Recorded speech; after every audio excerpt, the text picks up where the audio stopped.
Welcome back to Behind the Business Breakdown, episode 5. Now, this is already our second episode filming with our very special wall.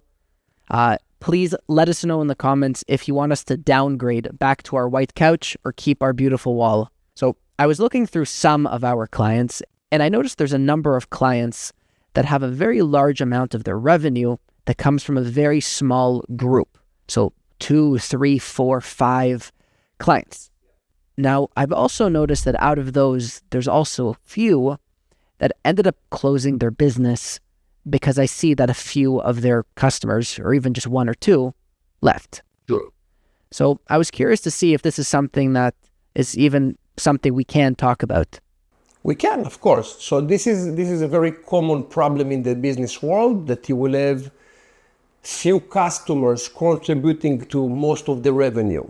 When one of those clients is gone, there is a chance that the client will be in financial problems and vanish.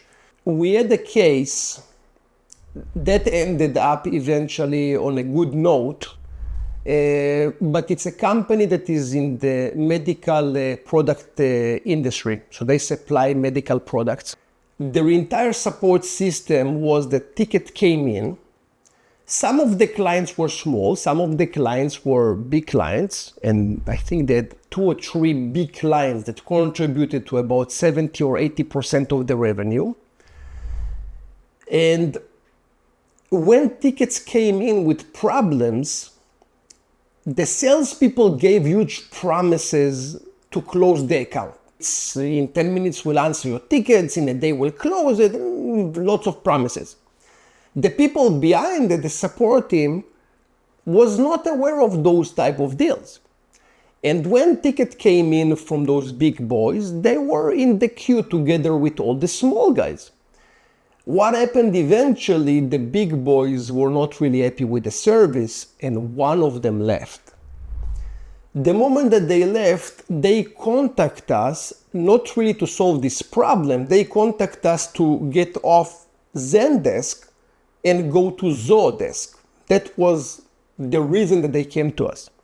When we did the architecture, I asked questions, obviously, and I saw that that was the reason. They wanted to scale down to reduce licenses across the company because they are in a very bad financial place.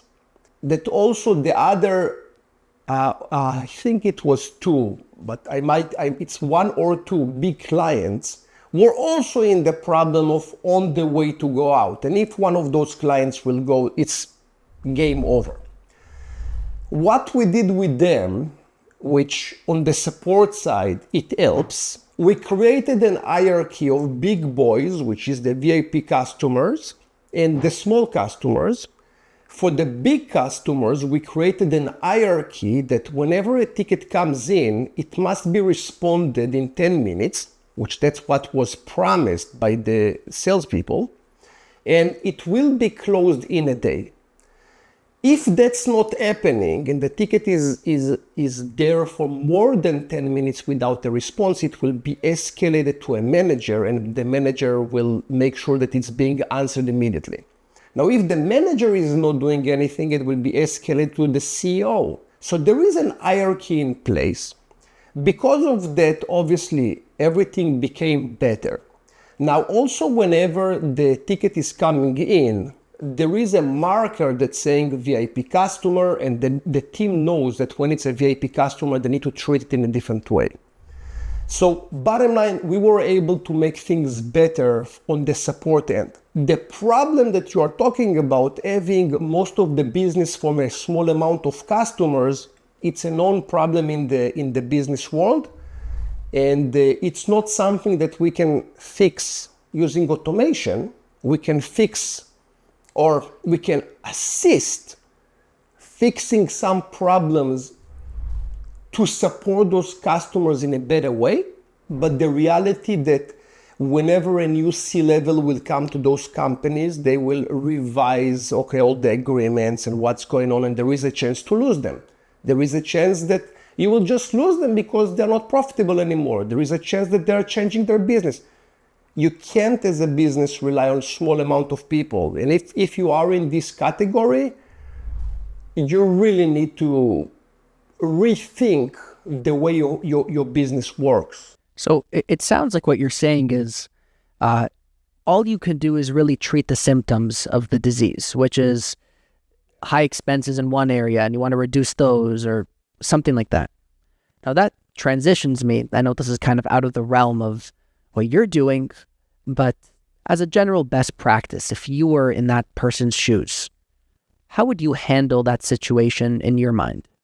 Branch out immediately. One of my companies, we had a bunch of clients. I won't say the industry because people know my companies, so I won't say the industry. We had lots of small clients. One giant client came in that the revenue that they brought was more than all the small customers combined. So it's a big deal. The way that we approached it is that the new employees that we had to bring to support this client, they came as contractors and not employees, just to make sure that if the client leaves, I'm not going to close shop because of lots of payroll. We brought contractor to support the client, and we treated this revenue as a bonus. It's not part of the operation of the company. Now, things turned out after 2 years, this customer bankrupt. And it's a big boy, multi-million dollar company. They closed shop. When they send us a message that they can't, first of all, we had also some account receivables of few $100,000 in place. When they close shop, obviously now we have employee or contractors in place. We have also account receivables in place. But we were not that vulnerable like it was employees. Over time, we had enough revenue from this deal that the account receivable was not such a big problem. It's not fun to have such a loss, but it was okay, it was manageable. But the contractors also, they knew that they are there as long as the client with us. So we didn't need to fire people and restructure the company and departments and so on. If a big deal comes in, I would take it, obviously, but I would treat it in a different way. I won't put it as part of the pile of the company and bring more servers and a bigger office and more employees. I won't treat it like that. I will treat it as a one-off that will have a termination date assigned to it versus now this is how the company is going to work. Now, from your end, with that little story in mind, it almost sounds like a bit of a hassle to bring in contractors, bring in all these extra resources.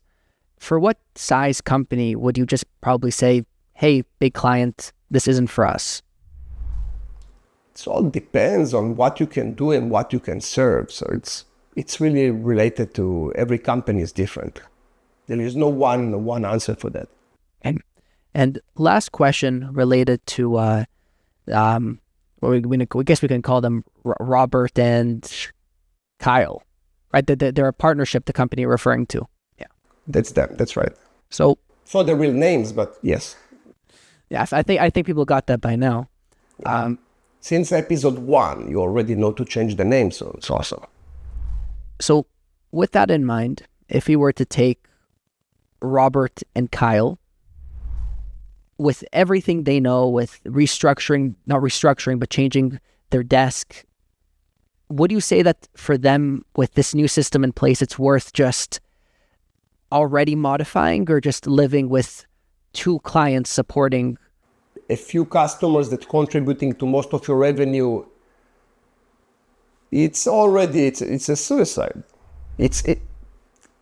Those kind of stories are not ending well most of the times because you can't control the relationship. So in my case, for example, the client received fantastic service. They left because they bankrupt. Whenever you start the relationship, you don't even think about someone getting bankrupt. And also you might have great relationship. We also had a case that we had fantastic relationship with the company for a long time, and they contribute to lots of revenue to our company. A new CTO came in. The new CTO wanted to change completely the partnerships. So they already worked with a different Zoho partner and they wanted to work with them, which is absolutely fine. And in that case, we're losing the business.